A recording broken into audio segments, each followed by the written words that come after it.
Come on, Shaq. All right, our next roaster is the one and only Bob Dutko.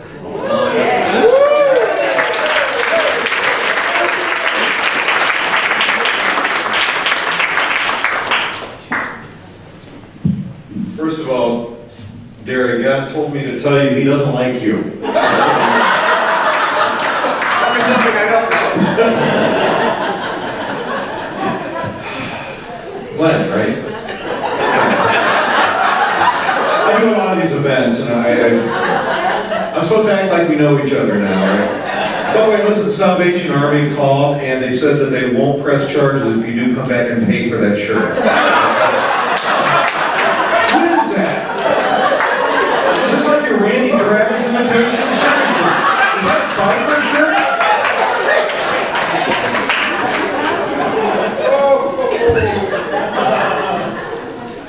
I want to tell you something absolutely true, and I mean this sincerely to the audience. My wife and I have been married 28 years. We were married in 1984 on May 5th. Does that date sound familiar to anyone?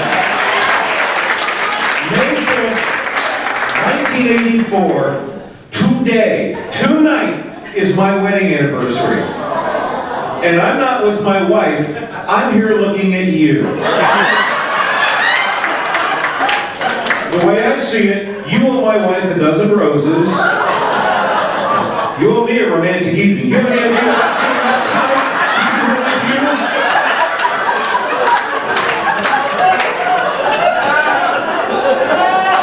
And yes, I would rather look at my wife than look at you. I mean, nothing personal, but can we be honest? We love Glenn. We do. Not a handsome man. Seriously, I mean, Glenn, a freight train would take a dirt road looking at that face, okay? Now, I see some of the guys dressing like bikers, and some of you guys are doing the whole, oh, we want to look just like Glenn, we're going to dress like a biker. No, I didn't bother doing that. I thought about trying to, honor Glenn by imitating him as best as possible, and the closest I came is I did smear some bugs on my teeth, and I haven't showered all week. So that's the closest I'm getting to be like a biker like Glenn. Now, let me ask you seriously.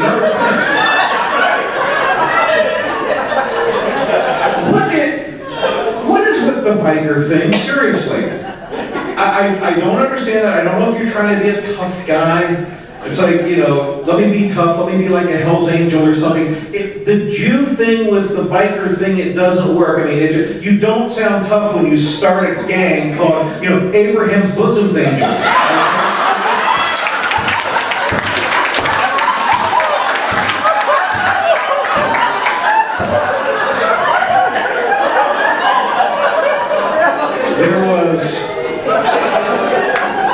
We heard seriously the serious story earlier about the testicular cancer, and that could be a serious thing. I had one of those near-death experiences once myself, and I thought I'd share this with you. It's really an interesting experience. You have those few moments when you're at the pearly gates, and Peter was there greeting me, and one of the things that he did, it was really a cool thing.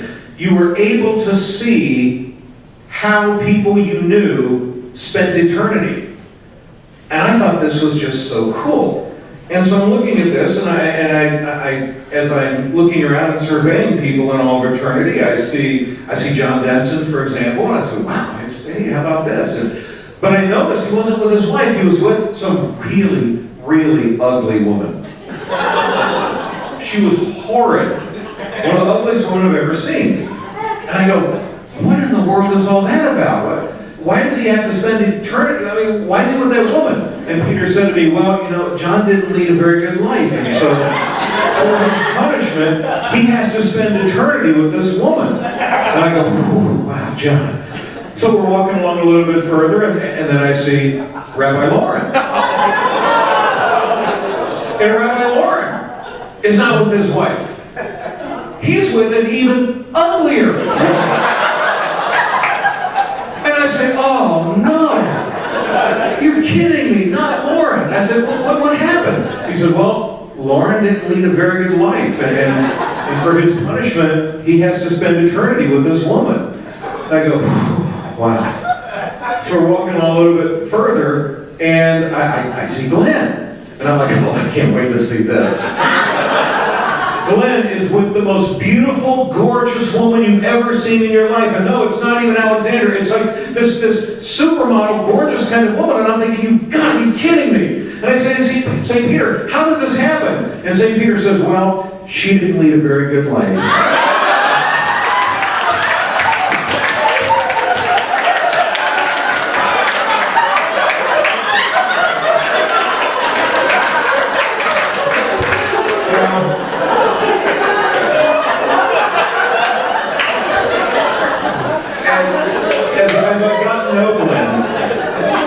As I've gotten to know Glenn over the years, you learn things about him that you didn't. I thought he was this huge Rocky fan. This is how clueless I am. I thought he was this huge Rocky fan because he kept like imitating Sylvester Stallone, yo. Then come to find out he's nothing more than a dyslexic Jew.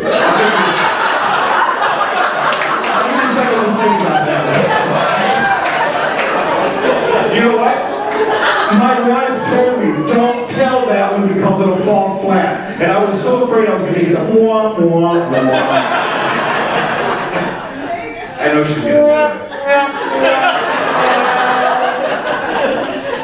Okay, now, when I do my show, there's one thing that I have to say, and Glenn, seriously, you drive me nuts when you do this, all right?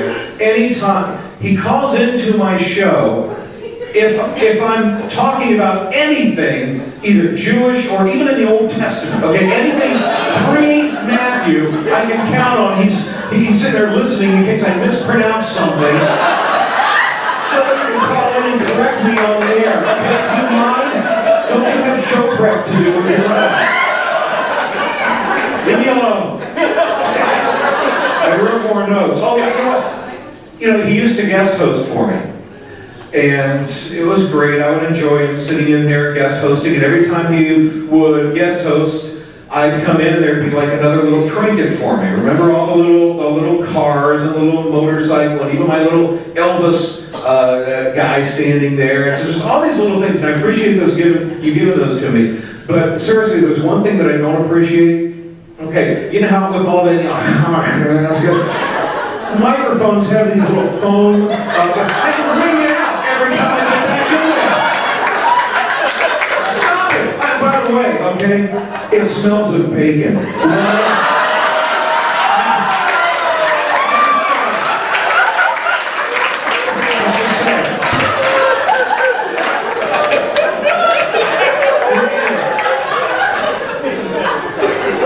You guest host for me through all this time, and then you go over to 1500. You and Lauren go skipping over to 1500 AM, and then you start doing a show there. And I'm thinking to myself, okay, fine, that's how you want to be, no problem. As far as I'm concerned, WMUZ is God's chosen station for this area. You guys were grafted in.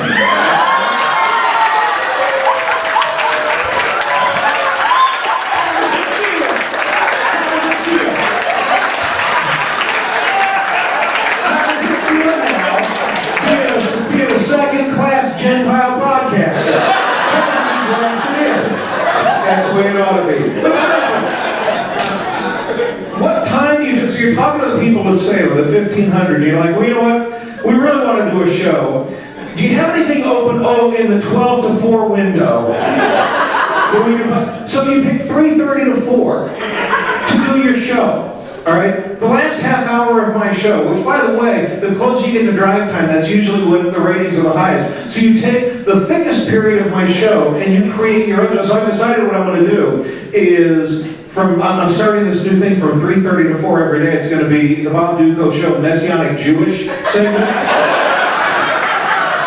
We're having my producer contact Sid Roth right now. You guys are going down. You guys are going down. So you know what? You can just enjoy both your listeners while you have them. Because I'm taking them back.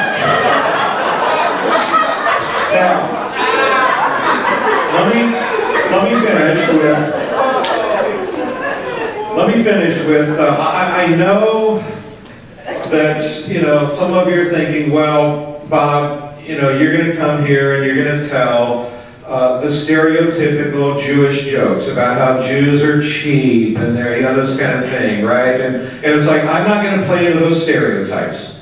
Before you think that I'm going to start telling all those kind of jokes, like Glenn owned a brake shop one time where not only would your car stop on a dime, it would bend over and pick it up. I'm not gonna go down that road of saying that the reason his nose is so big is because air is free.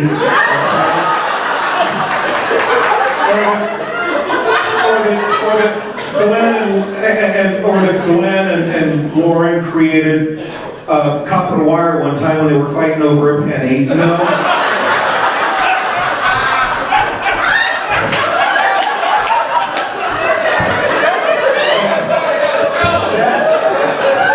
That would be disrespectful.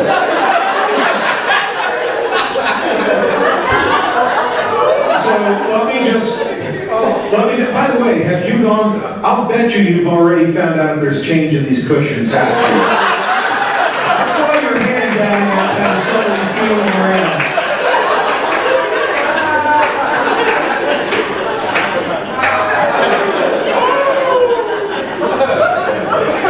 Glenn and I one time were having a conversation about tithing and how we determine the way that we tithe and such. And it was a very interesting story because I told Glenn, I said, what I tend to do, actually Glenn and Lauren and myself were talking about this, and I said, well, what I tend to do is I take all of my money and I draw a line on the ground and I throw my money up in the air. And whatever lands on the left side of the line, I keep for myself. Whatever lands on the right side of the line, I give back to the Lord.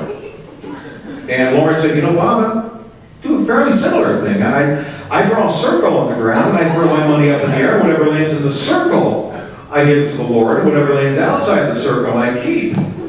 And Glenn said, well, my process is pretty similar. I take all of my money, I throw it up in the air, and what the Lord wants, He takes.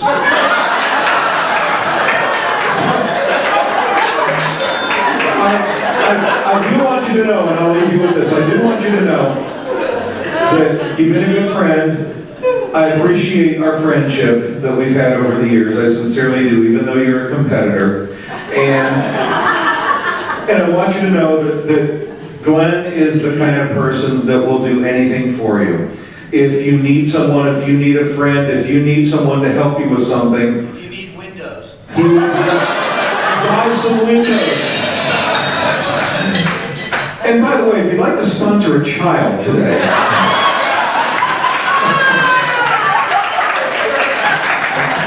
And don't forget, if anybody has any lawsuits, we got 1-800-SENIOR.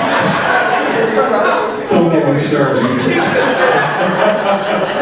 So listen, he'll be there for you no matter what you need. And I just want to give you one quick example in closing to back up what I'm saying, okay? I was putting a swimming pool in my backyard.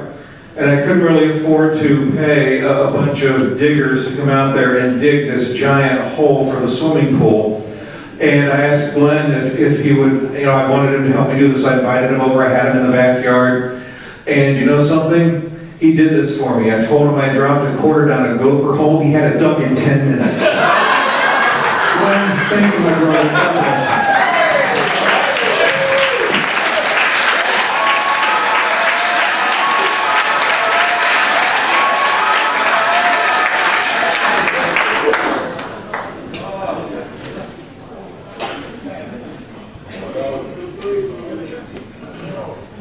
You're well worth what we paid you today.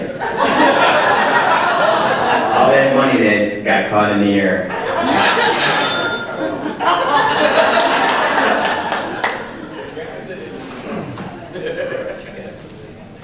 Does anybody actually here listen to Bob Dutko? You got a couple fans here. What station? Obviously they're not watching me listen to the right station there, but anyways, if you listen to him this week, Bob was having a challenge. He must have went to Northridge, I guess. And they gave you some coins, is that right? Oh. And I don't know how he got to this spot, but he dropped them in the urinal. I don't know. Why would you play with your money? We're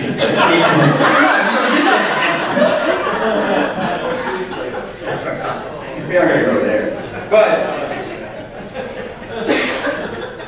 I thought, you know, if a guy drops his money in the urinal, he should have a few props with him in case he wants to go and get those things in the urinal. So I thought a snorkel mask would be good for you.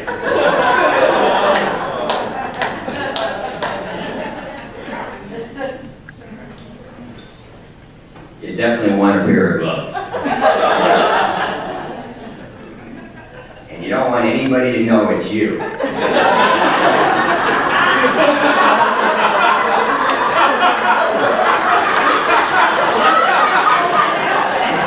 And I wouldn't talk about it on there. And then after you've gone in there, just in case there's a hole in that glove, you might want some hand sanitizer. Which reminds me of a song.